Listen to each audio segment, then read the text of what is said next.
নমস্কার। গল্পে গল্পে গাথা মালিকা চ্যানেলে আমি দেবনীতে আপনাদের সকলকে স্বাগত জানাই। আপনাদের জন্য আজও নিয়ে এসেছি সমরেশ মজুমদারের লেখা একটি নভলেট। এটির নাম অহংকার। আসুন শোনা যাক এই নভলেটটির প্রথম পর্ব। আজকাল টালিগঞ্জ পাড়ায় যেতে একদম ইচ্ছে করে না সুব্রতর, অথচ টালিগঞ্জের স্টুডিওগুলোর একটা অদ্ভুত আকর্ষণ আছে। বেলা বাড়লেই চুম্বকের মতো টানে তাকে ওরা। যৌবনের প্রথম 10টা বছর তার ওখানেই কেটেছে, কিন্তু এখন সেখানে যাওয়ার কথা হলেই বুকের মধ্যে অদ্ভুত একটু কষ্ট পাক খায়। ভ্যাগাবন্ডের মতো আর স্টুডিও রাস্তায় ঘুরতে একদম ভালো লাগে না। প্রথম প্রথম যার সঙ্গে দেখা হতো সেই জিজ্ঞাসা করত, নেক্সট ছবি কি? মাথার আর তো সুব্রত, নট ইয়েট সেটেলড। লোকে হাসত, এখন আর শুধোয় না, আর হাসেও না। সবাই বুঝে গেছে সুব্রত রায় খতম হয়ে গিয়েছে। এখন আর চোখে কেউ কেউ তাকায়। শুধু সাধারণ মানুষ নয়, টেকনিশিয়ানরা তাকে দেখতে পেলেই সরে দাঁড়ায়, এমনকি আর্টিস্টরাও। সুতরাং ফালতু ওপারায় গিয়ে কোনো লাভ আছে? অথচ ওপারায় যেতেই হবে। এমএ পাশ করার পর আর 5টা সাধারণ মানুষের মতো সে চাকরি খোঁজেনি। চলচ্চিত্র শিল্পকে ভালোবেসেছিল তার অনেক আগে থেকেই। দেশ বিদেশের ফিল্ম সংক্রান্ত বইপত্র যা পেয়েছে পড়েছে। তারপর যোগাযোগ হয়েছে বিখ্যাত পরিচালক অনীশ ঘটকের সঙ্গে। প্রথা বিরোধী চলচ্চিত্র তৈরি করে অনীশবাবু তখন ভারতীয় চলচ্চিত্রে যুগান্তর এনেছেন। তার 2টো ছবি খুব ভালো চলেছিল। সুব্রতকে পছন্দ হয়েছিল অনীশের, ফলে সহকারী হিসাবে কাজে যোগ দিয়েছিল সে। বই পড়া বিদ্যের সঙ্গে হাতে কলমে শিক্ষা তাকে উজ্জীবিত করেছিল। ছবির জন্য গল্প নির্বাচন করা থেকে সেটাকে রূপান্তরিত করে শট নেওয়ার মধ্যে অনীশ ঘটকের যে নৈপুণ্য, সেটা মুগ্ধ হয়ে লক্ষ্য করত সুব্রত। কিন্তু বড় খামখেয়ালি ছিলেন ভদ্রলোক। শেষের দিকে কোনো কাজে নিজেকে স্থির রাখতে পারতেন না। অত নাম অত সম্মান সত্ত্বেও কি একটা হতাশাবোধের শিকার ছিলেন তিনি। মানুষটি চট করে মারা যাওয়ার পর সুব্রত বুঝেছিল এই পৃথিবীতে কোনো মানুষ সন্তুষ্ট হয় না। অন্তত যার মধ্যে সামান্য শিল্পী সত্তা আছে সে হতে পারে না। অনীশ ঘটক প্রায়ই বলতেন, ছবি করবে মানুষের জন্যে, ছবির বিষয় হবে মানুষের গল্প, যে মানুষ মাটিতে হাঁটে। অনীশবাবুকে পছন্দ করতেন একজন প্রযোজক। সুব্রতর প্রথম ছবি তার টাকায় তৈরি। দেশ বিভাগের শিকার এক উদ্বাস্তু পরিবারের গল্প নিয়ে সে ছবি তৈরি। মানুষের কষ্ট, লড়াইয়ের ছবি প্রতিটি ফ্রেমে যেন বাঁধাই করেছিল সে। অনীশ ঘটককে যারা ভালোবাসতেন তাদের হাতে বেশি টাকা থাকতো না, ফলে টেকনিশিয়ান বন্ধুদের রাজি করতে হয়েছিল অনুরোধ করে তার ছবিতে অল্প পয়সায় কাজ করতে। এমনকি বিখ্যাত 2জন শিল্পীকেও সে বেশি পয়সা দিতে পারেনি। পরিচালক হিসেবে সে সামান্য যা পেয়েছিল তাতে কোনো রকমে পেট চলে। প্রযোজকের সঙ্গে চুক্তি ছিল ছবি চললে প্রত্যেককে পাই পয়সা মিটিয়ে দেবেন, কিন্তু ছবি চলল না। মুক্তি পাওয়ার দিন মোটামুটি ভিড় খারাপ হয়নি। ব্যাস, শনিবার থেকে হল ফাঁকা। উদ্গ্রীব হয়ে দাঁড়িয়ে থাকতো সুব্রত হলগুলোর সামনে। কাউন্টারে মাছি তাড়াতো। যারা দেখতে যেত তারা বেরিয়ে এসে বলতো, শালা শুধু অভাব আর অভাব, মাঝে মাঝে কি যে বললো কিছুই মাথায় ঢুকলো না, ফালতু পয়সা নষ্ট। 1 সপ্তাহের শেষে ছবিটা উঠে গেল। হলের ভাড়া পর্যন্ত পকেট থেকে মেটাতে হলো। আর বিধ্বস্ত প্রযোজক সেই যে হারিয়ে গেলেন। সুব্রত তার দেখা পায়নি কোনোদিন। অথচ প্রতিটি খবরের কাগজে প্রশংসা বেরোতো পঞ্চমুখে। অনীশ ঘটকের যোগ্য উত্তরসূরি সে। ছবির কাজের প্রশংসা হয়েছিল অনেকখানি জায়গা জুড়ে। ফিল্ম সোসাইটিগুলো সেই ছবি দেখাতে লাগলো তাদের সদস্যদের। কাগজে কাগজে সুব্রত রায়ের নাম বারংবার লেখালেখি হতো। এমনকি যে কোনো পরিচালকের যার স্বপ্ন, রাষ্ট্রপতি তার ছবিটিকে সেরা ছবি হিসেবে ঘোষণা করলেন। কিন্তু এত আনন্দ, এত সম্মান সত্ত্বেও বুকের মধ্যে সর্বদা রক্তক্ষরণ হতো। জনসাধারণ তাকে সরাসরি খারিজ করেছে। পুরস্কারের পর প্রদর্শক ছবিটির পুনর্মুক্তির ব্যবস্থা করেছিলেন পরিবেশক, কিন্তু তাতেও কাজ হল না। তার বুদ্ধিদীপ্ত চিন্তাভাবনা বুদ্ধিজীবী মহলেই কদর পেল, কিন্তু সাধারণ মানুষকে স্পর্শ করল না। সুব্রত ভেবেছিল পরের ছবিতে সে এমন বিষয় নির্বাচন করবে যাতে সাধারণ মানুষের পছন্দ হয়। তার নিজেরও মনে হয় এটা আমার বিষয়। কিন্তু চলচ্চিত্র এমন একটা শিল্প, অভিজ্ঞতা কিংবা প্রতিভা থাকলেই ফলপ্রসূ হয় না। লক্ষ লক্ষ টাকার শক্তি পেছনে না থাকলে তুমি শিল্পী হতে পারবে না। একজন লেখক কিংবা ছবি আঁকিয়ের সঙ্গে একজন চলচ্চিত্র পরিচালকের তফাৎ এখানেই। অন্যের কৃপায় তার শিল্পী সত্তার বিকাশ ঘটে। সুব্রতর স্বপ্নে কলকাতা তো বটেই, মফস্বলের বুকাররাও হাত বাড়ায়নি। বুদ্ধিজীবীরা দেখা হলে প্রশ্ন করেন, পরের ছবির বিষয় কি সুব্রতবাবু? সে ঘাড় নেড়ে জানায়, দেখি। ততদিনে সুব্রত বুঝেছে বুদ্ধিজীবীরা পয়সা দিয়ে টিকিট কেটে ছবি দেখেন না। বিশেষ শো, প্রেস শোতে তাদের যাতায়াত। যারা ছবির জন্য পয়সা দেয় সেই জনসাধারণের থেকে তাদের ফারাক আকাশ পাতাল। সে আশা করেছিল এত প্রশংসার পর নিশ্চয়ই প্রযোজকেরা এগিয়ে আসবেন তার কাছে। সে এবার এমন একটা ছবি করবে যা পৃথিবীর মানুষ বিস্মিত হয়ে দেখবে। বার্লিন থেকে কান সবকটা ফেস্টিভ্যালের আলোচ্য বিষয় হবে সেই ছবি। কিন্তু তারপরে একটি বছর ঘুরে গেল, কেউ এলো না। সে জানে টালিগঞ্জের বেশিরভাগ পরিচালকরা প্রযোজক ধরতে কিরকম আচরণ করেন। নিজেকে অত নিচুতে নামাবা প্রবৃত্তি তার হয়নি কখনো। মাঝে মাঝে বিখ্যাত প্রযোজকদের কাছে সে অনুরোধ জানিয়েছে তাকে ছবি করতে সুযোগ দেবার জন্য, কিন্তু কেউ রাজি হয়নি। একটার পর একটা দিন কেটেছে, শেষে বছরও। ক্রমশ প্রশংসার ফুলের মালা শুকিয়েছে, হতাশায় মন ভেঙে পড়েছে। তার উপর আছে আর্থিক দুশ্চিন্তা। দেশের বাড়িতে মা ভাইদের আশ্রয়। ভাইরা সাধারণ চাকরি করে সুখে দুঃখে দিন কাটায়। মায়ের অস্বস্তি, তার বড় ছেলে জীবনে প্রতিষ্ঠিত হলো না। স্বপ্ন ছবিটার কথা সবাই এখন ভুলে গিয়েছে। তাদের ধারণা চলচ্চিত্রের গ্ল্যামারের আগুনে ছাপ দিয়ে সুব্রত জ্বলে পুড়ে শেষ হয়ে যাবে। এখনো সময় আছে, চেষ্টা করলে কি একটা মাস্টারি সে জোটাতে পারে না?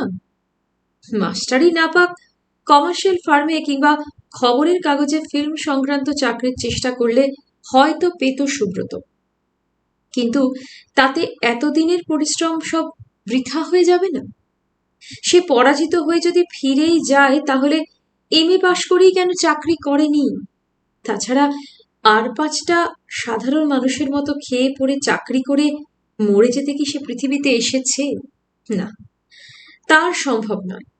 তার বুকের ভেতরে, মস্তিষ্কের কোষে যে শিল্প ভাবনা দিন রাত পাক খায়, তার পরিণতি না দেখে সে সরে যাবে না। না, কোনো আপোষ নয়। জীবনের শেষ দিন পর্যন্ত সে সংগ্রাম করে যাবে। যে করেই হোক তাকে ভালো ছবি তৈরি করতে হবেই। পৃথিবীতে মহৎ শিল্পগুলোর পথে গোলাপ ছড়ানো ছিল না। সেই সব শিল্পীদের রক্তাক্ত হতে হয়েছে প্রকাশের সময়। শিল্প কখনো হার মানে না। সুব্রত যে ঘরটিতে ভাড়া আছে, তার বাড়িওয়ালা একটু অন্য ধরনের মানুষ। বাড়ি ভাড়ার জন্য তিনি তাগাদা করেন না। বলেন, লিখে রাখুন, হিসেব বুঝে সুখের দিন এলে মিটিয়ে দেবেন। আপনার এত প্রশংসা করলো খবরের কাগজ, আর আমি তাগাদা দেব? কিন্তু বাড়ি ভাড়া দেওয়াটাই সব নয়। দুবেলা খেতেও পয়সা লাগে। জামা কাপড় আর জুতোও দরকার। মাঝখানে একটা বিজ্ঞাপনের ছবি করে কিছু পয়সা পেয়েছিল সে, তাই দিয়ে খুঁড়িয়ে খুঁড়িয়ে চলছে। শেষ পর্যন্ত ডিস্ট্রিবিউটার পাড়ায় ঘুরতে শুরু করেছে সুব্রত। ধর্মতলা পাড়ায় বড় বড় ডিস্ট্রিবিউটার আছেন। তাদের কাজ শুধু ছবি হলে চালানোই নয়, কেউ কেউ নিজে ছবি করেন। তাদের কাছে আবেদন রাখলে কাজ হবে বলে মনে হলো। গত 3 মাস ধরে দরজায় দরজায় ঘুরে একই কথা নানান ভাষায় শুনেছে সে। যারা খুব ভদ্র তারা বলেছেন, না মশাই, বাংলা ছবির বাজার খুব খারাপ, দেখছেন তো কোনো ছবি চলছে না। এখন নতুন করে ইনভেস্টমেন্ট করা সম্ভব নয়। কথাগুলো আপাতত মিথ্যে নয়। এই বছরে যেসব ছবি রিলিজ করেছে তাদের ব্যানার সপ্তাহ ঘুরতে না ঘুরতেই খুলে ফেলতে হয়েছে। কিন্তু একটু মিথ্যে আছে। তা সত্ত্বেও এরা বাংলা ছবির জন্য পয়সা দিচ্ছেন সেই সব পরিচালকের ছবিতে যাদের শেষ ছবি হিট করেছে। যারা ভদ্রতার ধার ধারে না তারা বলেছে, দূর্মশাই, আপনাকে দিয়ে কে ছবি করাবে, মাফ করুন, আমার তো মাথা খারাপ হয়ে যায়। বিব্রত সুব্রত জানতে চেয়েছিল, আমার অপরাধ? অপরাধ? না না, আপনার কেন অপরাধ? আমাদের। আপনি আপনার খ্যাতির জন্য ছবি করবেন, দেশ বিদেশে নাম হবে, আর আমরা ভিখিরি হয়ে সেই ছবি তৈরির জন্য টাকা দেব না, এটা আমাদের অপরাধ নয়? দেখুন মশাই, আপনি ছবি করবেন আমার টাকা, আর আমি সেই ছবি নিজের ঘরের দেওয়ালে টাঙিয়ে দেখব, এতটা গর্ধব কেন ভাবছেন? পাবলিক আপনাদের মতো আতেল ডিরেক্টরদের আর্ট ফিল্ম জীবনে দেখবে না। অথচ আমারই পয়সায় আপনি বিদেশের ফেস্টিভ্যালে নাম কিনবেন, এ তো হতে পারে না। পেয়েছেন ভালো, আপনারা সমস্ত ইন্ডাস্ট্রির সর্বনাশ করছেন।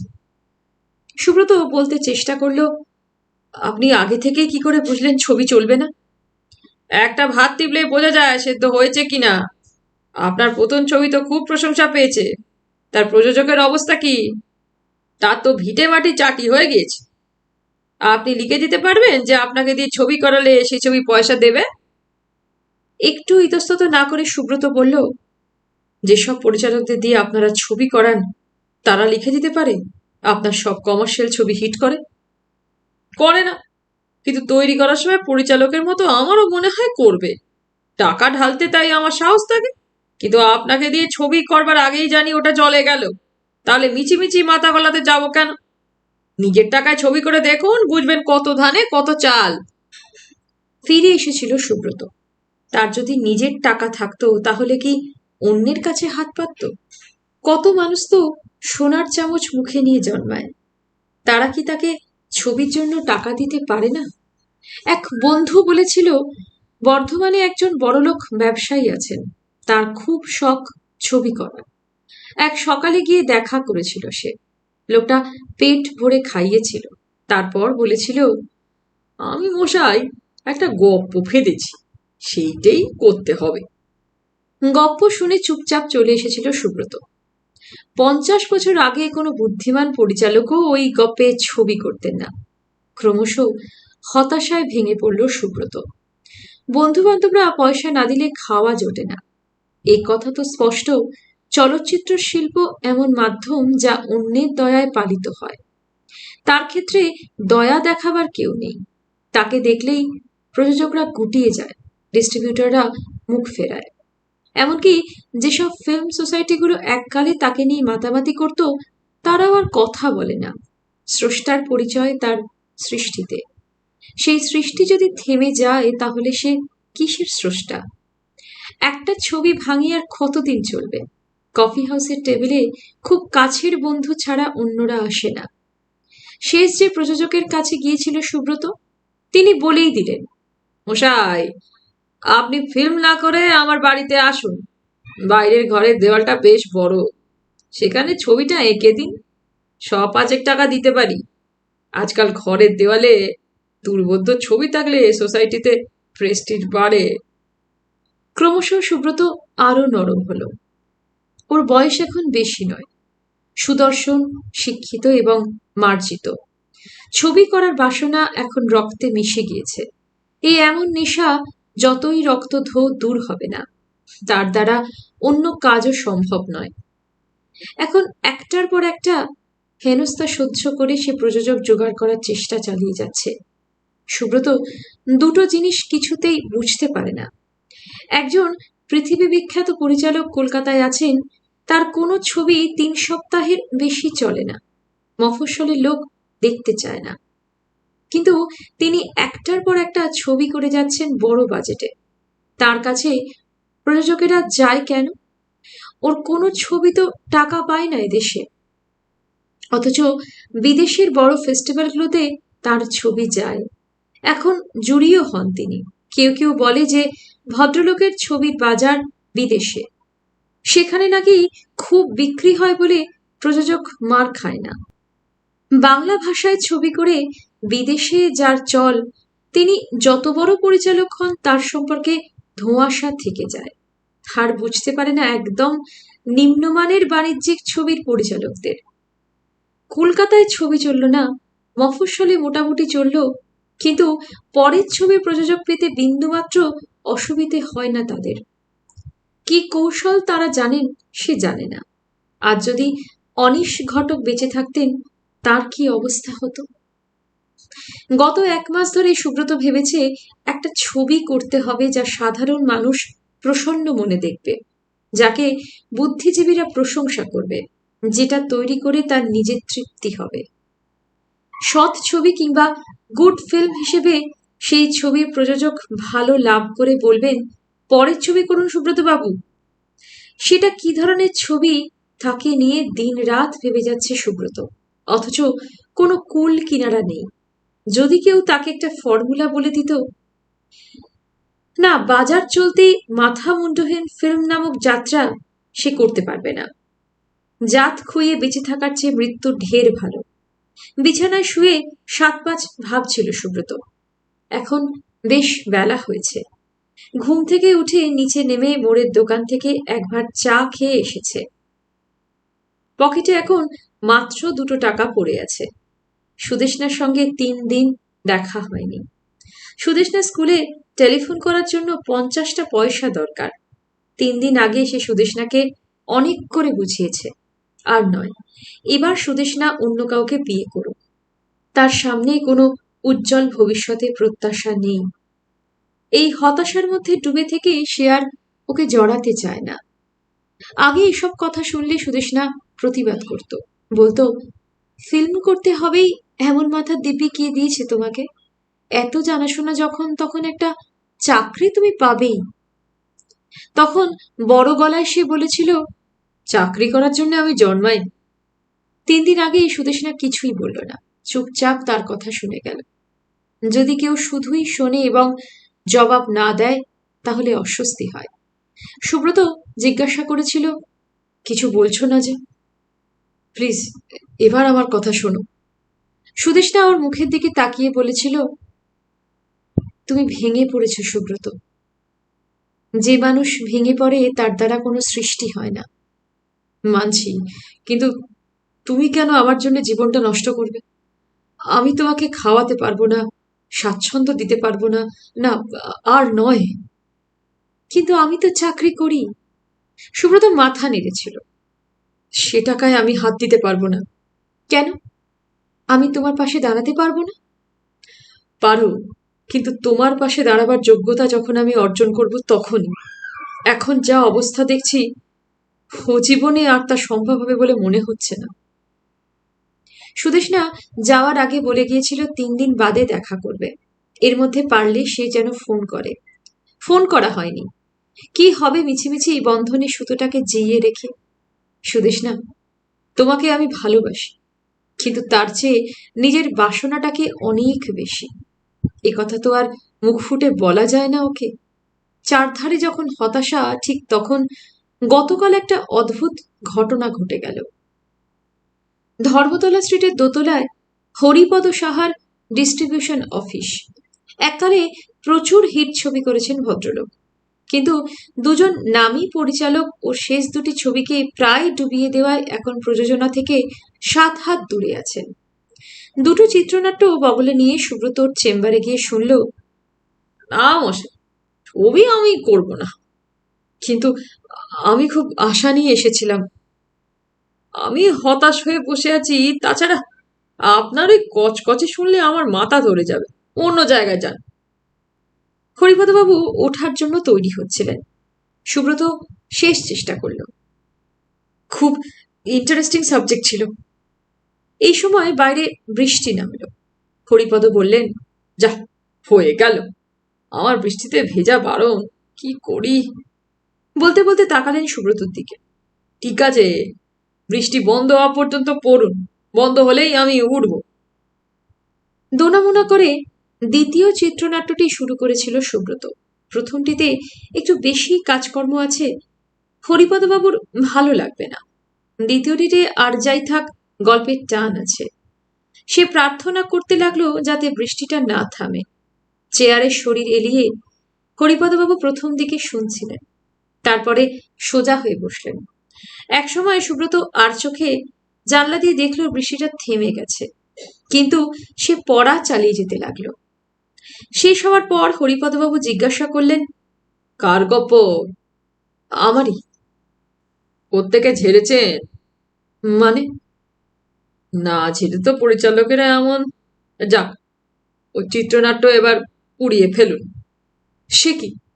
আঁতকে উঠেছিল সুব্রত। হুম, কারণ ওটা কোনোদিন ছবি হবে না। আরে মশাই, আপনার মেন লিড কে করবে? এই দেশে এমন কোনো নায়িকা আছে যে সরমা করতে পারে? না। গুম হয়ে গেল সুব্রত। চিত্রনাট্য লেখার সময় এই কথাটা তারও খেয়ালে এসেছে, কিন্তু সে বলল, স্ক্রিপ্টটা আপনার কেমন লাগলো? ভালো লাগলে তো কোনো কাজ হবে না মশাই, ওটা নায়িকা প্রধান গল্প। একজনই করতে পারতো ওই চরিত্র। তিনি করলে হেসে হেসে সুবর্ণ জয়ন্তী হয়ে যেত, কিন্তু তিনি তো আজ 10 বছর ছবি ছেড়ে দিয়েছেন। আকাশ কুসুম চিন্তা। আপনি কার কথা বলছেন? আবার কার কথা? এদেশে তো একজনই অভিনেত্রী জন্মেছে। উনি যদি আপনার সরমা করতেন, আমি এক্ষুনি হ্যাঁ বলে দিতাম। এবার উঠতে হয়। হরিপদ ড্রয়ারে তালা দিলেন। সুব্রত শেষবার চেষ্টা করল, উনি যদি রাজি হন করতে? রাজি হবেন না। এ পর্যন্ত 1000টা প্রস্তাব নাকচ করেছে। পছন্দের ভূমিকা না পেলে করবেন না। আবার চরিত্র পছন্দ হলে গল্প পছন্দ হওয়া চাই। গল্প পছন্দ হলে সহ অভিনেতাদের মনের মতো হতে হবে। সেটাও যদি হয়, তাহলে পরিচালক ওর পছন্দসই হতে হবে। এসবের মানে উনি আর ফিল্মে কাজ করবেন না, করতে চান না। সুধীর গড়গড়ি 3 লাখ অফার করেছিল 5 বছর আগে, নো রেজাল্ট। আর গত 12 বছর ধরে তো কেউ ওর দেখাই পায় না। শুনেছি ধর্ম কর্ম নিয়ে থাকেন, কারোর সামনে আসেন না। তাকে রাজি করাতে পারলে চলে আসুন, আমি আছি। এভারেস্টকে কলকাতায় নিয়ে আসতে পারেন কিনা দেখুন। 7 দিন সময় দিলাম। হরিপদবাবু দেওয়ালে টাঙানো বিবর্ণ হওয়া একটা পোস্টার দেখিয়ে বললেন, ওই হাসির দাম লাখ টাকা। সুব্রত পোস্টারটা দেখল। মোহিনী হাসি হাসছেন অভিনেত্রী। প্রায় 20 বছর আগের ছবি। সুব্রত তখন বালক। কিছুদিন আগে টিভিতে দেখেছিল ছবিটা। অভিসারিকা একসময় সুপারহিট হয়েছিল। ওই নায়িকা যে অত্যন্ত প্রতিভাময়ী এবং সুন্দরী তাতে সন্দেহ নেই। তার বাল্যকালে এই সমস্ত হিট ছবির নায়িকা ছিলেন ইনি। নায়কের নামের উপর তার নাম ছাপা হতো। নামটা আবার দেখলে সে পোস্টারে বড় অক্ষরে লেখা রয়েছে মালিনী শো। এই শেষ সুযোগ। বিছানায় শুয়ে শুয়ে আকাশের দিকে তাকিয়ে সুব্রত নিজেকে বলল, যেমন করেই হোক মিসেস সোমকে রাজি করাতে হবে।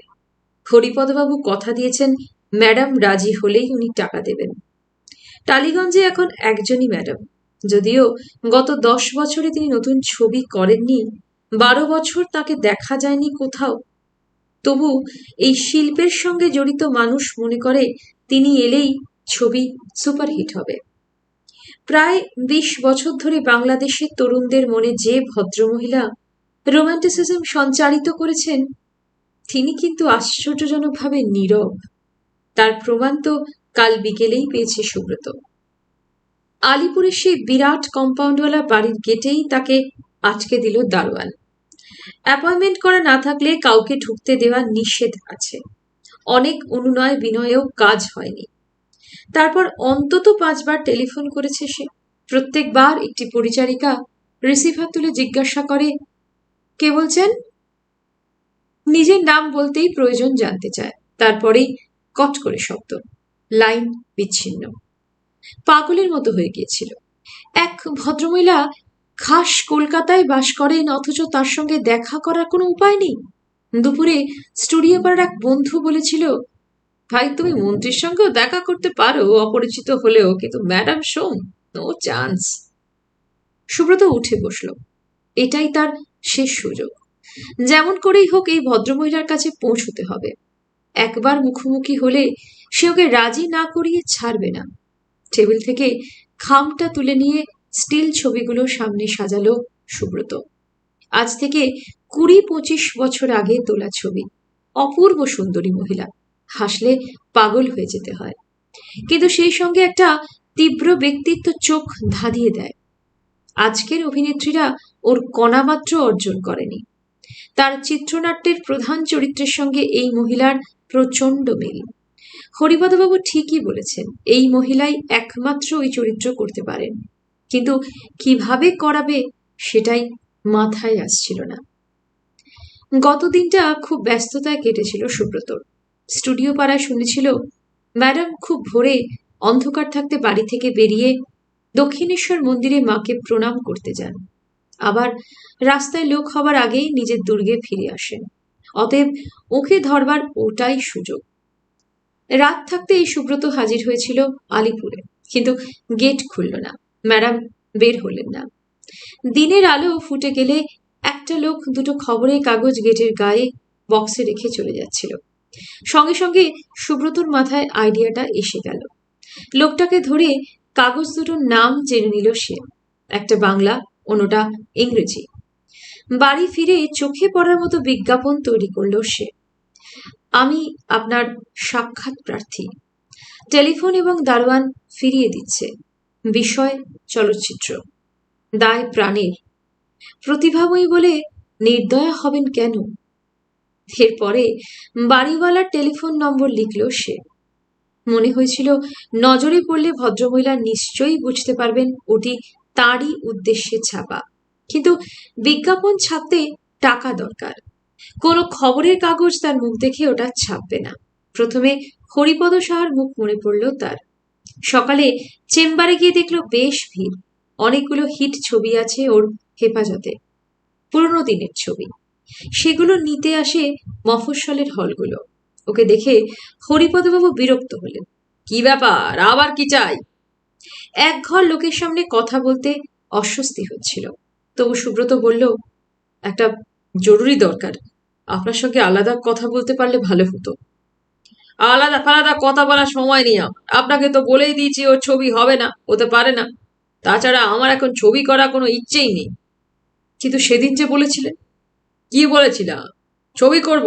আশ্চর্য লোক তো। না, বলেছিলেন মিসেস সোম যদি। ও হ্যাঁ, একগাল হাসলেন হরিপদবাবু। বলেছিলাম এভারেস্টকে কলকাতায় নিয়ে আসুন। তা সে কথা এখনো বলছি। আগে নিয়ে আসুন, তারপর আলাদা কথা বলব। সে ব্যাপারেই কথা বলবো। আমি যোগাযোগ করার চেষ্টা করছি। চেষ্টা করছেন? মিচিমিচি সময় নষ্ট, বুঝলে হে। ম্যাডামকে নিয়ে বালক ছবি করবে। কত রুই কাতলা হাল ছেড়ে দিল, উনি এসেছেন। যান, এবার কাজ করতে দিন। ঘরের লোকগুলো তার দিকে এমন ভঙ্গিতে তাকালো যেন খুব আশ্চর্যজনক ঘটনা শুনছে তারা। শেষ পর্যন্ত বলেই ফেলল সুব্রত, ওর সঙ্গে দেখা করতে হলে কিছু খরচ করতে হবে। তাই খরচ? খরচ টরচের মধ্যে আমি নেই। ম্যাডাম যদি রাজি হয় আসবেন, সব মিটিয়ে দেব। গাছে কাঁঠাল, গোফে তেল। আর কোনো চান্স নেই। সুব্রত চটি টানতে টানতে রাস্তা দিয়ে যাচ্ছিল। হঠাৎ ওর মনে পড়ল হরেনের কথা। হরেন তার সঙ্গে কলেজে পড়তো। এখন একটা বিরাট পাবলিসিটি ফার্মের মালিক। খবরের কাগজে তার বিজ্ঞাপনের জায়গা বুক করা থাকে। ২-৩ মাস অন্তর পেমেন্ট করে। যদি বিজ্ঞাপনটায় কাজ হয় তাহলে হরিপদবাবুর কাছ থেকে টাকা নিয়ে শোধ করে দেবে সে। এতে অবশ্য ঝুঁকি আছে, কিন্তু অন্য কোনো রাস্তা নেই। পায়ে হেঁটে পার্ক স্ট্রিটে চলে এলো সুব্রত। দোতলায় হরেনের বিশাল অফিস। ঢুকতেই একজন অ্যাংলো ইন্ডিয়ান রিসেপশনিস্ট তার দিকে তাকিয়ে হাসল। হরেন আছে? উনি খুব ব্যস্ত, যা বলার আমাকে বলুন। কিন্তু আমার যে শুধু ওর সঙ্গে দরকার। Who you please? Subrata Roy, ওর সঙ্গে পড়তাম। মিনিট ২ বাদেই ডাক এলো। হরেনের চেম্বারে কেউ নেই, কিন্তু তার ভেতরে রেস্টরুমে আর একজন মহিলার সঙ্গে হরেন বসে। ওকে দেখে চিৎকার করে উঠল সে। আরে কি সৌভাগ্য! বিখ্যাত চিত্র পরিচালক সুব্রত রায় আমার চেম্বারে! আয় আয়, তোর কথা ভাবলে নিজেকে খুব ভাগ্যবান মনে হয়। সবাইকে বলি একসঙ্গে পড়েছি আমরা। Meet my friend Anita Das. আর একে নিশ্চয়ই চেনো, সুব্রত রায়, ফিল্ম ডিরেক্টর। তা সুব্রত, কি মনে করে এলাম? কিভাবে কথাগুলো বলবে ঠাউর করতে পারছিল না সে। বিশেষ করে এক অপরিচিত মহিলার সামনে অনুগ্রহ চাওয়া যায় না। গুড, বস। চা না বিয়ার? কিছু না। তা কি হয়? ইন্টারকমে চায়ের ফরমান জানিয়ে হরেন বলল, ভালোই হলো। অ্যানিটার খুব শখ ফিল্মে নামার। আমি দু চারজনকে বলতে পারতাম, কিন্তু তারা একবার ওকে পেলে ছিবড়ে করে ফেলবে। She should be preserved. চোখ টিপল হরেন, আর সঙ্গে সঙ্গে শরীর দুলিয়ে অ্যানিটা বলল, অসভ্য। তুই দে না একটা চান্স, দেখি যদি ছবি করি তাহলে মনে রাখবো। হরেন, যে ব্যাপারে এসেছি সেটা ব্যবসায়িক। তোর সঙ্গে কোনো ব্যবসার সম্পর্ক নেই আমার, বলে ফেল। আমরা যে এজেন্সির মারফত বিজ্ঞাপন দিই তারা ক্লোজ করেছে। মিথ্যে কথা বলল সুব্রত। খুব মুশকিলে পড়েছি আজ। আমার প্রডিউসার মাসখানেকের আগে টাকা দেবে না। এদিকে বিজ্ঞাপনটা যাওয়া দরকার কালই। কোন কাগজ? কাগজের নাম বলে বিজ্ঞাপনের ম্যাটারটা এগিয়ে দিল সুব্রত। তার বুক কাঁপছিল। সেটা পড়ে হরেন বলল, প্রেম ট্রেম নাকি? না, খুব সিরিয়াস ব্যাপার। এমন ভাবে দিবি যাতে চোখে পড়ে। মহিলার নাম মালিনী শো। হ্যাঁ? চোখ বড় হলো হরেনের। তাই নাকি? তাহলে তো এক্ষুনি দিতে হয়। Wish you good luck. ছবি হলে হরেনের বান্ধবীকে নেবে এমন ভাব দেখিয়ে বেরিয়ে এলো সুব্রত। আহ, কি আরাম! সুব্রত ঝুঁকি নিল। মহিলা যদি বুদ্ধিমতী হন তাহলে বুঝতে পারবেন এর চেয়ে বেশি খোলাখুলি লেখা তার পক্ষে সম্ভব নয়। স্টুডিও পাড়ায় সেক্ষেত্রে খুব হাসাহাসি হবে। কিন্তু বিজ্ঞাপন দুটো ছাপানো হলো বেশ চোখে পড়ার জায়গায়। কাগজে বের হওয়ার পর সে সারাটা দিন অপেক্ষা করল। কোনো কাজ হলো না। কিন্তু তার পরের দিন সেই অলৌকিক ঘটনাটা ঘটল। একটি পরিচারিকা কণ্ঠ জিজ্ঞাসা করল, বিজ্ঞাপন কি আপনি দিয়েছেন? হ্যাঁ। কার উদ্দেশ্যে? আপনি কার সঙ্গে দেখা করতে চান? ম্যাডাম সোমের সঙ্গে। আচ্ছা, কেন? ব্যক্তিগত দরকার। টেলিফোনে বলুন। না, টেলিফোনে ওসব কথা হয় না। লাইনটা কেটে গেল। আজ সকাল থেকে ৩-৪টে টেলিফোন এসেছে এই রকম রসিকতা করে। কাগজে বিজ্ঞাপন দেখে রসিকতা করেছে, তার নাম জিজ্ঞাসা করেছে। এটিও সেই রকম ভাবছিল সুব্রত। কিন্তু তারপরেই টেলিফোন বাজল। আপনার নাম কি? কেন? সুব্রত ভাবছিল এবার টেলিফোন এলে বাড়িওয়ালা নিশ্চয়ই ডেকে দেবেন না। ঝামেলা কে সইবে? ম্যাডাম আপনাকে সময় দিচ্ছেন, আগে নাম বলুন। সুব্রত রায়। কি করেন? ছবি তৈরি করি। কাল সকাল 10:30টায় আসুন। রাত্রে ঘুম হয়নি সুব্রতর। প্রচন্ড উত্তেজনা মনে। সেই স্বপ্নের নায়িকা তাকে সময় দিলেন শেষ পর্যন্ত। হরিপদবাবুকে জানাবে নাকি? না, একেবারে কাজ হাসিল হলে তবেই সে মুখ খুলবে। ঠিক 10:30টায় হাজির হলো সে। নিজের নাম বলাতে দারোয়ান গেট খুলে লন পেরিয়ে বিশাল সাদা বাড়ির ড্রয়িং রুমে পৌঁছে দিয়ে ফিরে গেল। চমৎকার সাজানো ঘর। অর্থ এবং রুচির সুন্দর মিল। কিন্তু একা সোফায় বসে খুব অস্বস্তি হচ্ছিল সুব্রতর। কেবল মনে হচ্ছিল অদৃশ্য থেকে কেউ তাকে লক্ষ্য করছে, যেন তার প্রতিটি ভঙ্গি সেই চোখের গভীরে পৌঁছে যাচ্ছে। পকেট থেকে সিগারেটের প্যাকেট বের করে ঢুকিয়ে রাখল সে। সুব্রত একটু অবাক হলো। ঘরের কোনো দেওয়ালেই মালিনী সোমের ছবি নেই। অভিনেতা অভিনেত্রীদের বাড়িতে সচরাচর এরকম দেখা যায় না। প্রায় 15 মিনিট অপেক্ষা করার পর ওপাশের পর্দা সরিয়ে যিনি এলেন তার ভঙ্গিতে অনেক ক্লান্তি। সুব্রত উঠে দাঁড়িয়েছিল। দুহাত জোর করে নমস্কার করতে গিয়ে তার বুকটা ছ্যাঁত করে উঠল। এ কি দেখছে সে? মহিলার বয়স 50 ছাড়িয়েছে অবশ্যই, যদিও শরীরের বাঁধুনি অটুট, কিন্তু চোখের তলায় চিবুকে, দুই ঠোঁটের পাশে এবং কপালে বয়স কোপ মেরেছে নির্দয় হাতে। এমনকি গলাতেও বয়সের নগ্ন ভাঁজ। যদিও এসব সত্ত্বেও অদ্ভুত সৌন্দর্য পরিবর্তিত বয়সের সঙ্গে মানানসই হয়ে রয়েছে, তবু কাল সারাদিন দেখা সেই স্টিল ছবিগুলোর সঙ্গে বিন্দুমাত্র মিল নেই। বসুন। গলার স্বরে সেই বয়সটা যেন বাঁচে।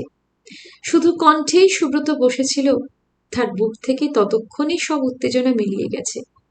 মহিলার বলার ভঙ্গি, সোফায় বসার মধ্যে একটা ব্যক্তিত্ব আছে, কিন্তু তাই দিয়ে তার ছবির নায়িকার চরিত্র করা যায় না।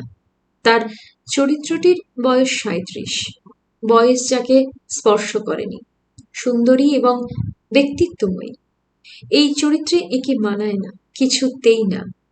হরিপদবাবুরা ভুলে গেছেন ১০ বছর সময়টা বড় মারাত্মক।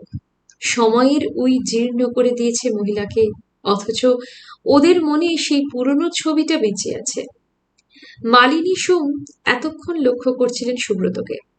এবার জিজ্ঞাসা করলেন, কি চাই? মুহূর্তে মন ঠিক করে ফেলল সুব্রত, না, এইভাবে অ্যাডজাস্টমেন্ট করতে সে পারবে না। হরিপদবাবুর মন রাখার জন্য প্রৌঢ়াকে সে নায়িকার চরিত্রে নামাতে পারে না। জেনে শুনে চরিত্রটিকে হত্যা করার চেয়ে ছবি না করা ঢের ভালো। সুব্রত হাসবার চেষ্টা করল। আপনাকে কখনো দেখিনি, তাই। এই জন্যে পয়সা খরচ করে বিজ্ঞাপন দিয়েছিলেন? না, মানে। সুব্রত থিতিয়ে গেল। বিষয় চলচ্চিত্র। আপনি কি ছবি করেন? হ্যাঁ। সুব্রত তার নিজের একমাত্র ছবির নাম বলল, এবং সেটা একটুও প্রতিক্রিয়া সৃষ্টি করল না মালিনী সোমের মুখে। নাম শুনি আজকাল তো স্টুডিওর ক্যান্টিন বয়রাও শুনছি ছবি করে। যাক, কি জন্য এসেছিলেন? সুব্রত উঠে দাঁড়ালো। তারপর সামনের টেবিল থেকে চিত্রনাট্যের বাঁধানো ফাইলটা তুলে নিয়ে বলল, এমনি এসেছিলাম। অতীতের প্রতিভাময়ীকে দেখবার স্বাদ ছিল। অতীতের? মালিনী সোমের ঠোঁটের ভাঁজ পড়তেই চট করে সেই অভিসারিকা ছবির নায়িকা উঁকি মেরে গেল যেন। সুব্রত বলল, চলি। দাঁড়ান। কারো কণ্ঠে আদেশ এত নিচু স্বরে বলবান হতে পারে জানা ছিল না সুব্রতর। সে বিস্মিত হয়ে ঘুরে দাঁড়াল। আপনার হাতে ওটা কি? চিত্রনাট্য। ওটা কেন এনেছিলেন? আপনাকে শোনাবো বলে। না শুনিয়ে চলে যাচ্ছেন কেন? সুব্রত সামান্য ভাবল, সত্যি কথাটা খোলাখুলি বলা সমীচীন হবে কিনা। তারপরেই ঠিক করল, বললে তার কোনো ক্ষতি নেই, কারণ সে তো ছবিটা করতে পারছে না। নিচু গলায় সে জানালো, এটি আমার আগামী ছবির চিত্রনাট্য, কিন্তু কোনো প্রযোজক পাচ্ছিলাম না এতকাল। একজন বললেন, যদি আপনাকে রাজি করাতে পারি তাহলে তিনি টাকা দেবেন। আপনার যে ছবি আমি দেখেছি তাতে মনে হয়েছিল মূল চরিত্রটিতে আপনি চমৎকার মানাবেন। কিন্তু কিন্তু আপনাকে দেখে মনে হচ্ছে আমরা সময়টা ভুলে গিয়েছিলাম। মালিনী সোম চট করে উঠে দাঁড়ালেন। তার মানে আপনার ওই চরিত্রের তুলনায় আমি বুড়ি হয়ে গেছি? চাবুকের মতো প্রশ্নটা ছুটে এলো। সুব্রত কোনো রকমে বলল, বুড়ি ঠিক নয়, বয়স্কা। কত বয়স আপনার নায়িকার? ৩৭। রহস্যময় একটা হাসি খেলে গেল ঠোঁটে। তারপর মালিনী সোম যেন হুকুম দিলেন, আমাকে অপমান করে এই বাড়ি থেকে আজ পর্যন্ত কেউ বের হতে পারেনি, আর আপনার মতো একটা ব্যর্থ পরিচালককে সেই সম্মান নিশ্চয়ই আমি দেব না। আপনি বসুন। বিব্রত সুব্রতর চোখের সামনে থেকে বেরিয়ে গেলেন মালিনী সোম। সে বাইরের দরজার দিকে তাকালো। মিসেস সোমকে সে অপমান করতে চায় না। যদি উনি অপমানিত বোধ করেন তাহলে নিজে চেঁচে সেটা নিয়েছেন, কিন্তু তাকে আটকে রাখার কোনো অধিকার ওর নেই। সুব্রত বুঝতে পারছিল না সে কি করবে। এখন যদি বেরিয়ে যেতে চায় এখান থেকে, তাহলে উনি স্বচ্ছন্দে দারোয়ানকে দিয়ে আটকাতে পারেন। মন গড়া কোনো অভিযোগ খাড়া করলে তার কিছুই করার থাকবে না। সুব্রত ঠিক করল সে অপেক্ষা করবে, দেখাই যাক। নিজেকে খুব বোকা বলে মনে হচ্ছিল ওর। 20-25 বছরে কোনো মানুষের চেহারা যে এক থাকে না, এই সত্যি সে ভুলে গিয়েছিল। অবশ্য সে কেন, বাংলা ছবি যারা দেখেন তাদের কাছে মালিনী সোমের একটাই ছবি বেঁচে আছে, সেটাকে মন থেকে সরিয়ে ফেলা কষ্টকর। প্রায় আধ ঘন্টা কাটার পর কানে জুতোর হিলের শব্দ বাজল। খট খট শব্দটা এগিয়ে আসছে। তারপরেই পর্দাটা যেন শূন্যে উৎক্ষিপ্ত হলো। আর সুব্রত এমন চমকে গেল যেন সে সামনে ভূত দেখছে। অত্যন্ত স্মার্ট পায়ে অভিসারিকা ছবির নায়িকা ঘরে ঢুকে এগিয়ে এলেন দীপ্ত ভঙ্গিতে। তার গভীর ছোঁয়া লেগে একটা রিভলভিং চেয়ার দুটো পাক খেয়ে গেল। টান টান চিবুকে হুকুম হলো, বসুন। সুব্রত যেন জোর পাচ্ছিল না। কপাল এবং গলার ভাঁজ অন্তর্হিত, চোখের তল এবং চিবুকে নিটোল আদুরে ভাব মাখামাখি। এক ঝটকায় 25 বছর পিছিয়ে গেছেন মালিনী সোম। উজ্জ্বল পাকা সোনা শাড়িতে এখন লক্ষ্য রহস্য। যেন চিত্রনাট্যের সেই মূল চরিত্রটি তার সামনে বসে আছে। পৃথিবীর কোনো অভিনেত্রীকে ভাবা যায় না একে দেখার পর। সুব্রতর গলা শুকিয়ে যাচ্ছিল। কেন এসেছেন? যেন গরিব প্রজাকে প্রশ্ন করছেন এক মহারানী। আমি একটা ছবি করতে চাই। সুব্রতর গলা কাঁপছিল। আপনি যদি মেল লিড করেন তাহলে আমি সুযোগ পাব। আমি তো এখন ছবি করি না ভাই। জানি, কিন্তু কেন করবেন না? আপনার মতো ট্যালেন্টেড অভিনেত্রী। চুপ করুন, আমার ছবি করতে ভালো লাগে না। তাছাড়া যা সব গল্প শুনি তাতে আমার ছবি করার ইচ্ছেই হয় না। আপনি আসতে পারেন। সুব্রত চমকে গেল। সম্পূর্ণ বিপরীত গলায় কথা বলছেন মালিনী সোম। সে ভিক্ষে চাওয়ার ভঙ্গিতে বলল, আপনি একবার আমাকে সুযোগ দিন। বললাম তো, আপনি আসুন। হ্যাকনিক গল্প আর নতুন পরিচালক। সুব্রত ওকে থামিয়ে দিল। আমি নতুন নয়, আমার আগের ছবি প্রশংসা পেয়েছিল। পয়সা? পয়সা কত পেয়েছিল? মালিনী সোম ঘাড় বেঁকিয়ে প্রশ্ন করলেন। অবিকল সেই সব হিট ছবির মতো। ওর এই ভঙ্গিমা খুব বিখ্যাত ছিল। না, পয়সা পাইনি। সব ছবি পয়সা পাবে এমন বলা যায় না। আপনি যেসব ছবিতে অভিনয় করেছেন তার প্রত্যেকটাই হিট নয়। সুব্রত পাল্টা প্রশ্ন করল। যখন নিজেকে চিনেছি তখন ছবি হিট করেনি। আমরা বলে বলে ছবি হিট করাতাম। এই বয়সে একজন ফ্লপ ডিরেক্টরের ছবিতে কাজ করার ইচ্ছে নেই ভাই। এখন তো শুনেছি তোমাদের বয়সী ছেলেরা ছবি করছে, প্রযোজক মরে যাচ্ছে আর তারা বিদেশে পাড়ি দিয়ে নাম কিনছে। আমরা যেমন পয়সা নিতাম তেমনি প্রযোজককে তার কয়েক গুণ ফিরিয়ে দিতাম। ঠিক আছে, এবার এসো। মিসেস সোম ঘুরে দাঁড়ালেন। এবার সুব্রত মরিয়া হয়ে ডাকলেন, শুনুন, ছবির গল্পটা আপনি কিন্তু শোনেননি। বুঝে নিয়েছি। তাছাড়া ভাই, আমি খুব টায়ার্ড, আর ছবি করতে ইচ্ছে করে না। কিন্তু দিদি, আপনি যখন আমাকে ভাই বলছেন, আজ আমার গল্প একটু আপনাকে শুনতে হবেই। আমি আপনার কাছে ভাই হিসেবে দাবি করছি। ভাই? ওটা আমার মুদ্রা দোষ। এই প্রথমবার সুব্রত ভেঙে পড়ল। দিদি, আমি প্রত্যেকের দরজায় দরজায় ঘুরেছি, কেউ আমার ছবি করার টাকা দেয়নি। আমার প্রথম ছবি চলেনি, এই আমার অপরাধ। কিন্তু প্রেসিডেন্টস মেডেল পেয়েছিল? ঠোঁট বেঁকিয়ে বললেন ম্যাডাম সোম। হ্যাঁ, পেয়েছিলাম, কিন্তু বাজারে তার কোনো দাম নেই। আমি এমএ পাশ করেছি, এখন ছবির কাজের অভাবে। সুব্রত নিজেকে সামলে নিল। শেষ পর্যন্ত এই স্ক্রিপ্টটা পছন্দ করেছেন একজন। তিনি বলেছেন মেল লিডে যদি আপনি করেন তাহলেই তিনি টাকা দিতে রাজি আছেন। এটা আমার শেষ ভরসা। তুমি কি করে আশা করলে যে তোমাকে আমি দয়া দেখাতে যাব? রাবিশ! এখন আমার পক্ষে টালিগঞ্জের এই পরিবেশে ছবি করা সম্ভব নয়। সুব্রত ঠোঁট কামড়াল। আর কিছুই করার নেই তার। ভদ্রমহিলা যেরকম অস্থির আচরণ করছেন তাতে কোনো যুক্তিই কাজ করবে না।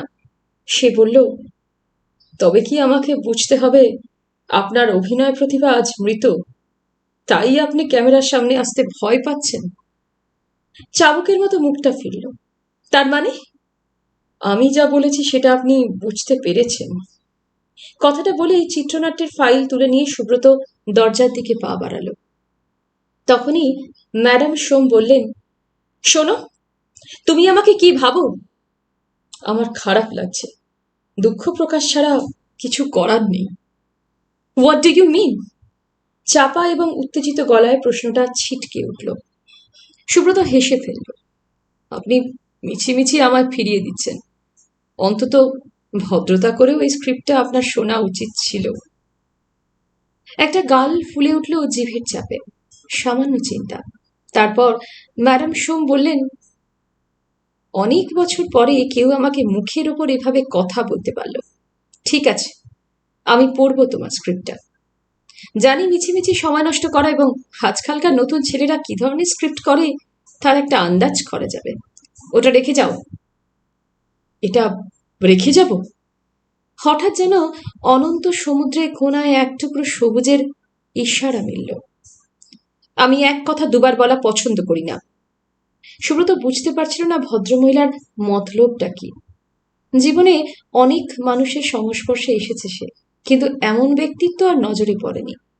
যে কোনো মানুষকে নিয়ে স্বচ্ছন্দে যা ইচ্ছে খেলা খেলতে পারেন উনি। সারাদিন ধরে একটাই চিন্তা পাক খাচ্ছিল ওর মনে, অত অল্প সময়ে ভদ্রমহিলা তার বয়সটা অত কমিয়ে ফেললেন কি করে? নাকি প্রথমবার যেভাবে এসেছিলেন সেটাই ওর মেকআপ ছিল? তা কি করে হবে? সময়ের হিসেব করলে প্রথম চেহারাটাই তো স্বাভাবিক, কিন্তু দ্বিতীয় চেহারাটা দেখলে যে বুকে ঝড় ওঠে সেটাও তো মিথ্যে নয়। তাহলে এসব কথা এই মুহূর্তে কাউকে বলা যাবে না, ম্যাডাম সোম স্পষ্ট নিষেধ করে দিয়েছেন। এমনকি হরিপদবাবুকেও নয়, জানাজানি হলে তিনি অস্বীকার করবেন। ম্যাডাম বলেছেন ফেরত নেবার জন্য সুব্রতকে তার সঙ্গে দেখা করার দরকার নেই, তিনিই পাঠিয়ে দেবেন। স্ক্রিপ্টটা রেখে আসার পর আশা নিরাশায় প্রত্যেকটা মুহূর্ত দুলছে তার। এই সময় সুদেষ্ণা এসেছিল, তার সঙ্গে দেখা হয়নি। বাড়িওয়ালা স্ত্রীর কাছে একটা বিরাট প্যাকেট রেখে গেছে, তাতে খাবার দাবারের সঙ্গে একটা 100 টাকার নোট, সঙ্গে চিঠি। কিছু মনে করো না, এটা অহমিকা নয়, তোমার সুবিধে মতন ফেরত দিলে হাত পেতে নেব। একটাও পয়সা ছিল না পকেটে, বুক ভরে উঠেছিল কৃতজ্ঞতায়। 3 দিন পরে খুব ভোরে বাড়িওয়ালা ডাকলেন, তার ফোন এসেছে। একটু বাদেই মালিনী সোম লাইনে এলেন। কার সঙ্গে কথা বলছি? গলার স্বরে একটি বিশেষ স্টাইল। আমি সুব্রত রায়। গল্পটা কার? আমারই। আমারই চিত্রনাট্য। ও, এই মুহূর্তে চলে এসো।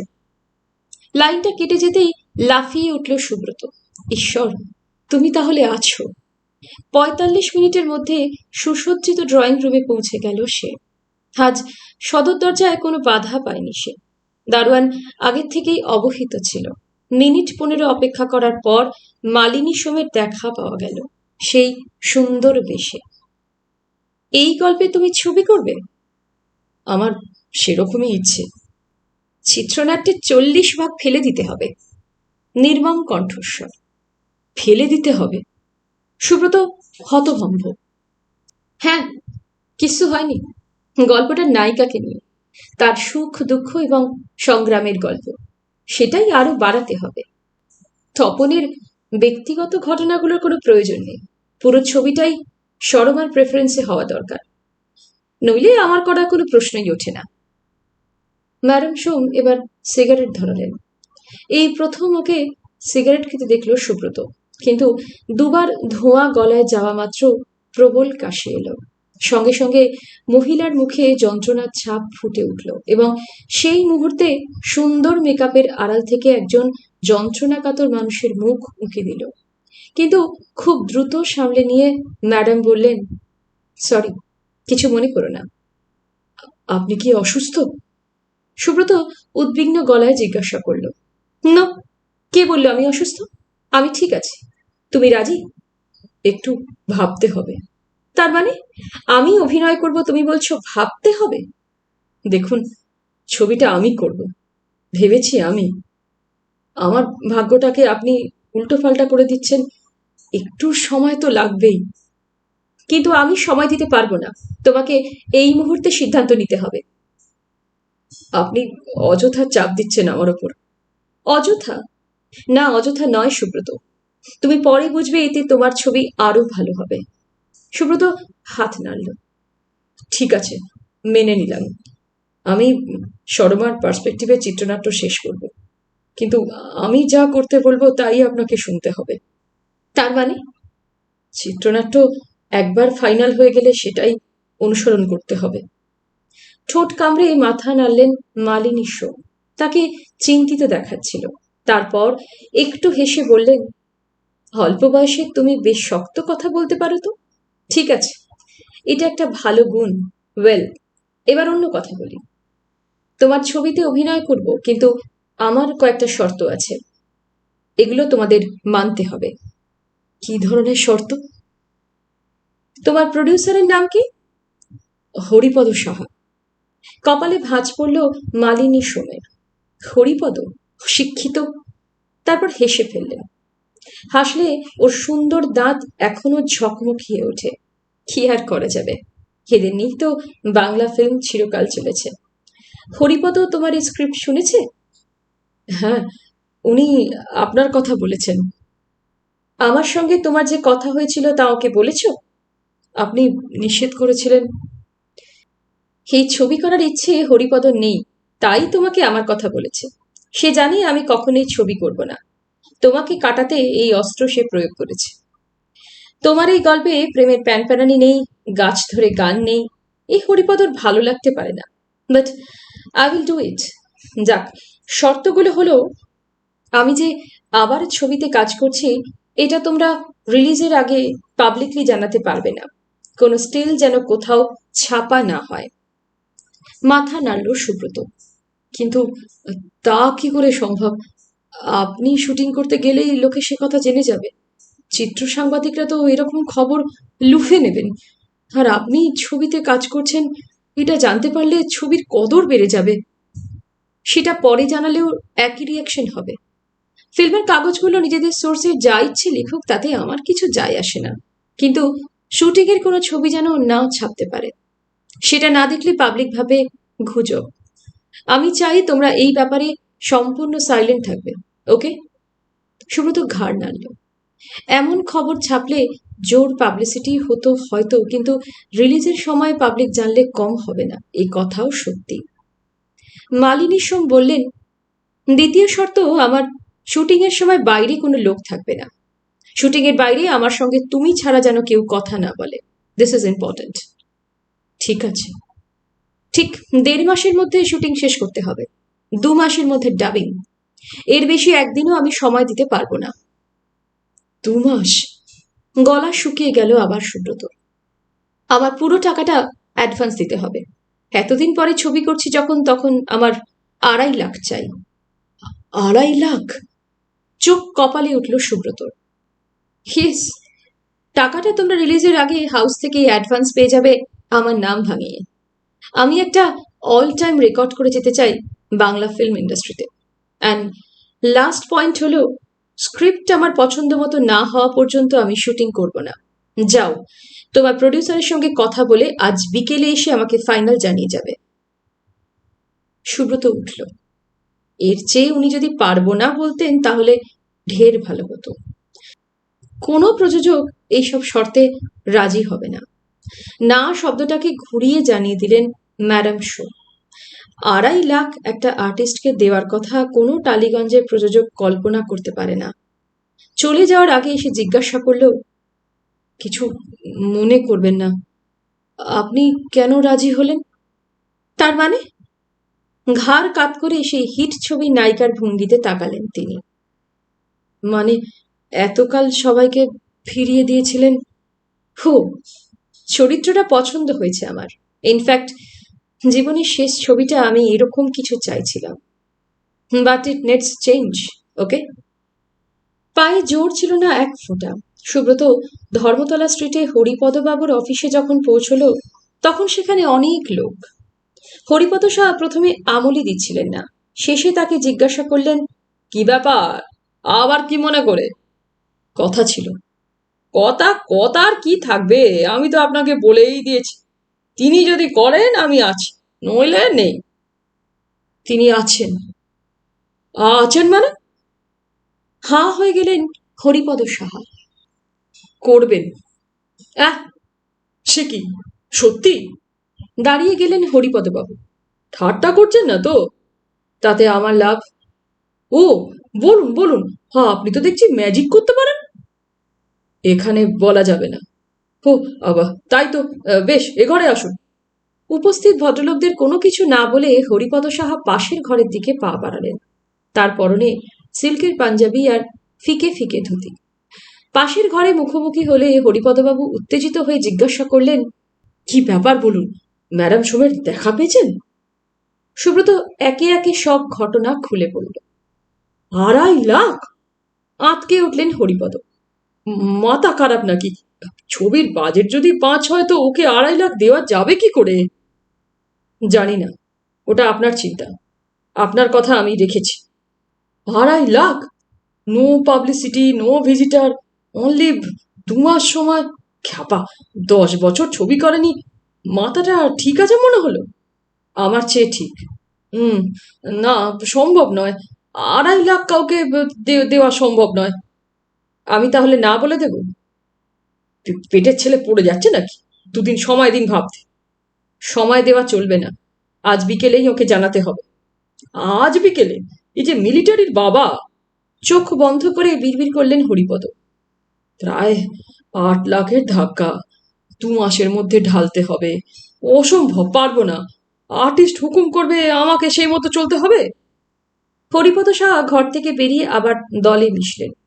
সুব্রত ওর অবস্থা বুঝতে পারছিল। এত টাকার কথা সে ভাবতেও পারে না। হরিপদবাবুর দোষ কি? বাংলা ছবির যা বাজার, তাতে বেশি টাকার ছবি করলে নির্ঘাত পথে বসতে হবে। কিন্তু মালিনী সোম থাকলে... সুব্রত বেরিয়ে আসতেই হরিপদ সাহা ভিড়ের মধ্যে বসে চেঁচিয়ে বলে উঠলেন, ঠিক আছে, কথা দিয়ে দিন। কথা দেব? হ্যাঁ, যে গরু দুধ দেয় তার 7 দিন সময় চাই, 7 দিন পরে আমরা যাব। আমরা মানে? উনি তো অন্য কারোর সঙ্গে দেখা করবেন না। সে কি, আমি প্রডিউসার, কাকে টাকা দিচ্ছি দেখবো না? টাকাটা তো আপনি ওর নাম করে মেরেও দিতে পারেন। পারি, কিন্তু সেটা ভাবলে আমাকে দিয়ে ছবি করাবেন না। প্রচন্ড অপমানিত বোধ করল সুব্রত। যে প্রযোজক পরিচালককে সন্দেহ করেন তার সঙ্গে ছবি করা অসম্ভব। দেখা না করার শর্তটা তিনিই দিয়েছেন। আমি যাচ্ছি। যাচ্ছি মানে? আপনি ছবি করবেন না? না। কি আশ্চর্য, আমি তো আপনাকে কিছু বলিনি। হরিপদবাবু আবার উঠে এলেন। আপনি বিবেচনা করুন, আমারই টাকা, অথচ আমার কোনো ভয়েস থাকছে না। না না, রাগ করবেন না, মাথা ঠান্ডা রাখতে হবে আমাদের, বুঝলেন? সামনে বসা একজন জিজ্ঞাসা করল, কার কথা বলছেন, কি ছবি? হরিপদ সাহা 2 হাত ছড়িয়ে উদাস গলায় বললেন, দুঃখ করাত। বিকেলে আবার সেই ড্রয়িং রুমে। তার আগে টেলিফোনে সুব্রত জানিয়েছিল হরিপদবাবু প্রস্তাবগুলো রাজি হয়েছেন, তবে 7 দিন সময় নিয়েছেন টাকা দেবার জন্য। সুব্রত জিজ্ঞাসা করেছিল চিত্রনাট্যের ব্যাপারে 7 দিন পরে জানা যাবে কিনা। পরিচারিকা জিজ্ঞাসা করে এসে বলেছিল, কথা পাকা হয়ে গেলে আজই আসতে পারে। মালিনী সোম নেমে এলেন। সেই একই রাজেন্দ্রাণীর বেশ। নিজেকে চাকর বাকর মনে হয় ওর সামনে এলেন। প্রডিউসার রাজি হয়েছে? হ্যাঁ, কিন্তু 7 দিন। শুনেছি। টাকা অ্যাডভান্স না পেলে আমি সেটে যাব না, কিন্তু আমার হাতে বেশি সময় নেই। যা করার সঠিক হিসেব রেখে করবে। তোমার বয়স কত? খানিকটা বিস্ময়ের স্বরে সুব্রত বয়স বলল। অনেক ছোট, অনেক। সুব্রত, আমি যা বললাম তা মাথায় রেখো। এই 2 মাস আমার জীবনের খুব মূল্যবান সময়। তোমার ছবিতে যখন রাজি হলাম তখন তোমারও। এমনভাবে প্ল্যান করবে যাতে একটা মুহূর্ত নষ্ট না হয়। চোখ বন্ধ করলেন মালিনী সোম। চোখের পাতায় একটা নীল শিরাকে এই প্রথম চমকে উঠতে দেখল সুব্রত। এসো, চিত্রনাট্য সম্পর্কে আমি যা ভেবেছি তাই বলি। মালিনী সোম আবার কথা শুরু করলেন। প্রায় 1 ঘন্টার পর যে পরিবর্তনটা দাঁড়ালো তা হলো সরমা নামে মেয়েটি, যার মধ্যে অনেক প্রতিশ্রুতি ছিল, আর 5টা মেয়ের মধ্যে যার ওপর চোখ পড়তো সবার আগে, তার উপর যখন সংসারের চাপ এসে পড়ল, তখন একটি ছেলে যার নাম তপন এগিয়ে এসে ভালোবাসার স্বপ্ন দেখালো। কিন্তু তপনকে মেনে নিতে পারছিল না শর্মা। একদিকে সংসারের অভাব, পিতৃহীন ভাই বোনদের কাতর মুখ, অন্যদিকে ব্যক্তিগত সুখ। শর্মা প্রথমটাই বেছে নিল। তারপর প্রতিকূল অবস্থার বিরুদ্ধে লড়াই করে তিল তিল করে যখন পায়ের তলায় মাটি পেল, তখন দেখল তার চারপাশে কেউ নেই। তারপর তপন, যে কিনা এককালে ভালোবাসার রং মাখিয়েছিল তার মনে, সে নিজের সংসারে বিপর্যস্ত হয়ে তার কৃপা প্রার্থী। তপনের সন্তানের জন্য একটি কিডনি দরকার। মৃত্যুর দরজায় দাঁড়িয়ে সেই মেয়ে জীবনে প্রথমবার আবিষ্কার করল দিতে পারার মতো সুখ আর কিছুতে নেই। নিঃশেষে দান করার মধ্যেই সবচেয়ে বড় শান্তি পাওয়া যায়। সুব্রত শেষটুকুতে এসে স্বস্তির নিঃশ্বাস ফেলল। সরমাকে এসে কিছুতেই বাঁচিয়ে রাখতে চাইত না। মালিনী সোম ওটুকু পাল্টাননি জেনে ভালো লাগলো। চোখ বুঝলেই সে একজন সরমাকে দেখতে পায়। তার মৃত্যু দৃশ্যটা তাকে কুরে কুরে খায়। এই ঋণ কখনো শোধ হবার নয়, তাই গল্পের সরমাকে বাঁচিয়ে রাখলে বেইমানি করা হতো। সে বলল, আপনাকে অনেক ধন্যবাদ। কেন? মালিনী সোমের ভ্রু কুঁচকে উঠল। আপনি সরমাকে বাঁচাতে চাননি। ম্যাডাম সোম অদ্ভুত হাসলেন। তুমি তো ঠিকই লিখেছ, সরমারা বাঁচে না। তারপরে স্বর পাল্টালেন। কাস্টিং হয়ে গেছে? মনে মনে সুব্রত ভেবে রেখেছিল কাকে কোন চরিত্রে নেবে, কিন্তু মুখে সেটা বলল না। আগে আপনি, তারপর তো আর সবাই। এখন ও নিয়ে ভাবব। মালিনী সোম যেন খুশি হলেন। সুব্রত লক্ষ্য করেছে চাটুকারিতা করলে উনি চটে যান, কিন্তু প্রকৃত গুরুত্ব দিলে মুখে আলো ফোটে। মালিনী সোম বললেন, আমার সময় যারা নাটক করতো তাদের কাউকেই তো মানাবে না। এখনো অবশ্য একজন আছে। না, তাকে দিয়ে এই চরিত্র চলবে না। তপনের চরিত্রে এমন কাউকে নাও যার অভিনয় দক্ষতা আছে। সুব্রত মাথা নাড়ল। হ্যাঁ, আমি ভেবেছিলাম গ্রুপ থিয়েটারের থেকেই নেব। থিয়েটারে এমন অনেক ছেলে আছে যারা সুযোগ পেলে অনেক প্রফেশনালের চেয়ে ভালো কাজ করবে। ইডিয়েট! তোমার অন্য ছবি হলে তাতে নিও। আনকোরা বালকদের সঙ্গে অভিনয় করতে আমি পারবো না। যারা কখনো ক্যামেরার সামনে দাঁড়ায়নি তাদের সঙ্গে ডায়লগ বলতে অত্যন্ত অসুবিধে হয়। তাছাড়া পাবলিক বলবে কি? মালিনী সোম হেজিপেজির সঙ্গে প্রেম করছে ফিল্মে? ইম্পসিবল। না না, ওসব থিয়েটার থেকে তুমি side character now, not hero. Subrata তাকালো এর দিকে। অদ্ভুত অহংকার অর্জন করেছেন মহিলা। এইভাবে কথা বলতে পারা এবং তাকে সত্যের ওপর দাঁড় করানোর জন্য ক্ষমতা থাকা দরকার। দীর্ঘদিন লেগেছে এটা অর্জন করতে। সে মুগ্ধ হলো। বলল, যেসব শিল্পী আপনার পরে ছবিতে এসেছে এবং নাম করেছে, তাদের কাউকে নিলে কেমন হয়? ওই তো মুশকিল। এত বছরেও একজন স্টার হতে পারল না। আপনি তো স্টার চাইছেন না, তাই না? একটু ঠোকার চেষ্টা করলো সুব্রত। সঙ্গে সঙ্গে সরু চোখে তাকালেন মহিলা। তুমি কার কথা ভাবছো? সুব্রতর নাম বলল। ছেলেটি প্রথমে একজন বিখ্যাত পরিচালকের নায়ক হয়ে ছবিতে এসেছিল। তারপর নানা চরিত্রে করেছে। ঠিক সুবিধে করতে পারেনি, কিন্তু সম্প্রতি পরপর কয়েকটা ছবিতে দারুণ কাজ করেছে। ভদ্র, বিনয়ী এবং দুর্নাম নেই। মালিনী সোম চিন্তা করলেন একটু। ঠিক আছে, ওরা তো সবাই আমার কাছে নতুন। কে কেমন অভিনয় করে তাও জানি না। ওকে কি পাবলিক অ্যাকসেপ্ট করেছে? হ্যাঁ, চমৎকার অ্যাপিয়ারেন্স। বেশ, তবে তাকে বলে দিও আমি যদি অপছন্দ করি তাহলে ওকে সরে যেতে হবে। আর হ্যাঁ, রোম্যান্টিক দৃশ্যগুলো একদম প্রথমে নিও না। 7 দিনের মধ্যে নতুন করে স্ক্রিপ্ট লিখে আমার সঙ্গে দেখা করবে। সুব্রত, আমার সময় কম, তাড়াতাড়ি ছবিটা শেষ করতে চেষ্টা করবে। ও হ্যাঁ, তুমি সিগারেট খাও না? খাই। সুব্রত হাসবার চেষ্টা করলো। আমার সামনে খেও না। কেন? আমি উত্তর দেওয়া পছন্দ করি না, প্রশ্ন করতেই ভালোবাসি। 3 দিনে চিত্রনাট্য তৈরি হয়ে গেল। শুটিং স্ক্রিপ্ট শেষ করতেও আটকালো না। হরিপদ সাহার সঙ্গে বসে কাস্টিং করে ফেলল সে। গত 10 বছরে যে নতুন নায়কটি প্রতিষ্ঠিত হয়েছে তাকে নায়কের ভূমিকায় নেওয়া হলো। লক্ষ্য রাখা হলো মালিনী সোমের সময়ের কোনো অভিনেতাকে পার্শ্ব চরিত্রেও যেন না রাখা হয়। তরুণ নায়ক সুব্রতকে বলল, নায়িকা কে করছে? বম্বে থেকে কাউকে আনুন না, এখানে যারা আছে। সুব্রতর মজা লেগেছিল। সে হেসে বলেছিল, না, এখানকার অভিনেত্রীই করবেন। কে? নাম বলা এখন বারণ। কি আশ্চর্য, হিরো হয়ে আমি নাম জানবো না? আপনার চেয়ে আমাকে পাবলিক বেশি চেনে, জানেন? ঠাট্টা করছিল হিরো।